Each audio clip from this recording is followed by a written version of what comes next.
workers have been returning to Kuwait to pick up lives ruined by the Gulf War.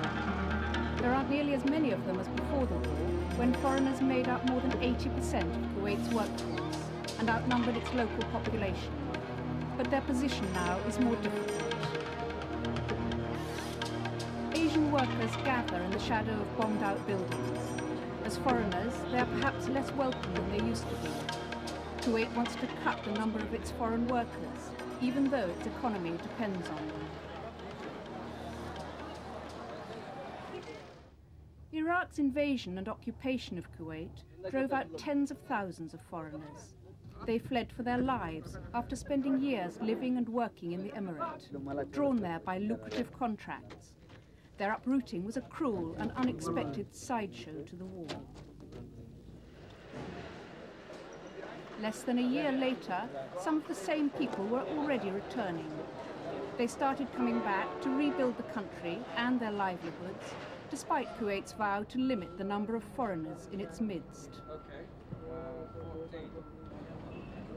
Kuwait's anxiety at being heavily outnumbered began well before its war with Iraq. This is the same all over the Gulf, where the indigenous people are the minority and they need so many more people to run the country, so they're outnumbered in almost every state in the Gulf. It was the war, though, and particularly the role of the Palestinians, that made Kuwait decide to cut its foreign population. Foreign nationals have often done the more menial jobs in Kuwait: labouring, cleaning, hospital, hotel and catering work, with a large pre-war Palestinian population filling professional and middle management jobs. Oil and wealth usually meant Kuwaiti nationals took the more prestigious but less productive jobs in government and the public sector. After the war, there's been no rush to change that. Two people who are working in this setup are Jatinder Suri and Ashok Kalra. Indians whose families have lived in Kuwait for 20 years, they work in the private sector and came rushing back to make the most of the vacuum left by the Gulf War. The two were running a successful Indian restaurant when the country was overrun. They escaped to India with their staff and families. Certainly they would never return. But 3 months after liberation, they were back and were working all hours to put their business together again. They did so in the face of bureaucratic problems that included not being able to bring their families back until last March.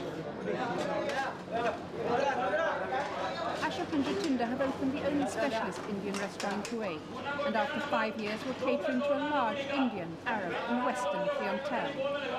Now the challenge was to repeat that success in a climate far less certain than before. The opportunities were there, but so too were the problems. The Iraqis had taken most of the equipment of the restaurant, but had left the building intact. Jatinder Suri says they were luckier than most. Hostages.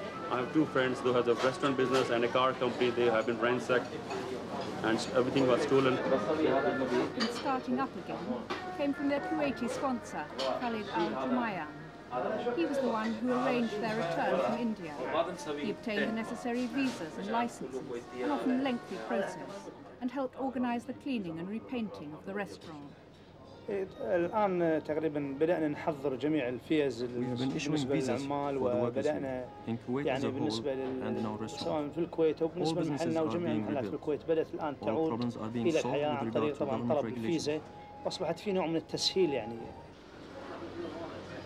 Every foreign company, large or small, must have its Kuwaiti sponsor, who has a majority shareholding. In the post-war chaos, he was the one in the best position to judge whether and when to reopen. Despite his help, there were many problems still to be sorted out. The main ones had to do with supplies. While most foodstuffs were available, prices were higher and have stayed higher than they were before the war. We are facing problems about the supplies, and we have been buying things from Saudi Arabia. And now, of course, the operation is becoming easier as the things are available locally. But still, dairy products and soft drinks, we are facing problems. But somehow we are managing. It meant going to the markets for months to search for competitively priced goods, and everything had to be paid for in cash. It It was a hands-on way of running a restaurant. But for Jatinder and Ashok, it paid off and enabled them to reopen in July, 6 weeks after returning and months before their main competitors were up and running.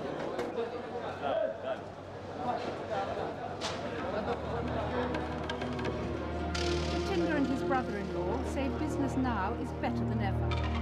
Like other small businesses, they've been able to seize the opportunities left by the Gulf War and now plan to open their second restaurant here in March.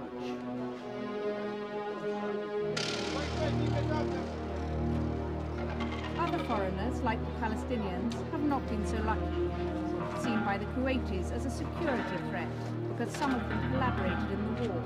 They can no longer get work, and many have packed up and left. It's a shift brought about by policy, war and economic demand. Kuwait will always need foreign workers to keep the country running, whatever it says. And there's good money for them to earn here. But the country is now likely to keep a close eye on its foreign workforce and rely only on those it believes it can trust.